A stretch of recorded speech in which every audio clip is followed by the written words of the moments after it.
Welcome to 108 news Telugu. MLC Kavitha తెలంగాణకు CM అవుతారని సోదములు జోస్యం చెప్తున్నారు. ములుగు జిల్లా వెంకటాపూర్ మండలం రామానుజపురం శివారులో సోమవారం జరిగిన నాంచారమ్మ కళ్యాణంలో కవిత పాల్గొన్నారు. అమ్మవారిని దర్శించుకుని ప్రత్యేక పూజలు చేశారు. అనంతరం నాంచారమ్మ వేషధారణలో వచ్చిన బాలికలతో కవిత సోది చెప్పించుకున్నారు. భవిష్యత్తులో మీరే తెలంగాణకు ముఖ్యమంత్రి అవుతారని చిన్నారుడు అనడంతో ఆ మాటలను కవిత చిరునవ్వుతో అలకించారు.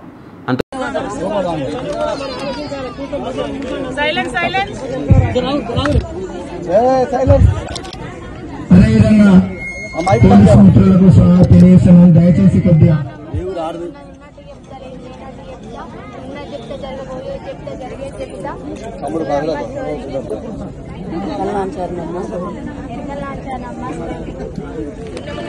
రాబోయే తరంలో నువ్వు మళ్ళీ సీఎం అవుతావని చెప్తున్నాను.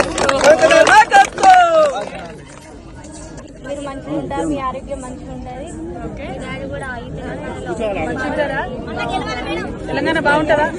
Thank you. జై తెలంగాణ. ముందు ఆమె రామప్ప ఆలయానికి వెళ్లి పూజలు చేశారు. కాగా 6 నెలలు జైల్లో ఉన్నది చాలలేదా, నన్ను ఇంకా కష్టపెడతారా అని కవిత ఆవేదన వ్యక్తం చేశారు. తెలంగాణ భవన్లో ఆమె మీడియాతో మాట్లాడుతూ బీఆర్ఎస్పై ప్రజల్లో ఆదరణ నమ్మకం పెరుగుతోందని, ఇలాంటి తరుణంలో తనపై కొందరు పనిగట్టుకుని దుష్ప్రచారం చేస్తున్నారని మండిపడ్డారు కవిత. అరే మీరేమనుకుంటున్నారు? భవిష్యత్తులో సీఎంగా కవిత అనే మాటను మీరు ఒప్పుకుంటున్నారా? సమర్థిస్తే కనుక కామెంట్ చేయండి.